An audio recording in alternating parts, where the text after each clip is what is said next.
Hello বন্ধুরা, আসসালামু আলাইকুম। আশা করি সবাই ভালো আছেন। আমিও ভালো আছি আলহামদুলিল্লাহ। আর বন্ধুরা, রত্নার ছাদ বাগানে আপনাদেরকে স্বাগত। বন্ধুরা, দেখতেই পাচ্ছেন আমের মুকুল চলে আসছে, কিন্তু মুকুলগুলি আসার সাথে সাথে ফাঙ্গালি আক্রমণ করেছে।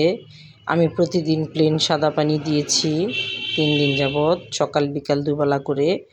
আর আজকে ভিটামিন স্প্রে করে দিলাম সব গাছে, কেননা ভিটামিনটা স্প্রে করব এবং গাছের নিচে পর্যাপ্ত পরিমাণ খাবার দিব, তাহলে আমার মুকুলগুলি গুটি বাঁধার সাথে সাথে আর ঝরবে না। আর প্রতিদিন আমি একদিন 2 দিন করে প্লেন পানি স্প্রে করে দিব, একবার 2বার করে। তো বন্ধুরা, প্লেন পানি দিচ্ছি এই জন্য যেন ভিতর থেকে পোকা, কুসুম গরম পানি, প্লেন পানি কুসুম গরম পানি, যাতে পোকাগুলি মরে যায়। তারপরে 2 দিন ঘরে বানানো কীটনাশক দিয়েছি 2 দিন। তো বন্ধুরা, আমার ভিডিওটা যদি ভালো লেগে থাকে, আজকে শুধু কীটনাশকই দিলাম, কীটনাশকের ভিডিওগুলাই দিলাম, কারণ সব গাছে অনেক দিন যাবৎ কীটনাশক দেওয়া হচ্ছে না, ফলন চলে আসছে।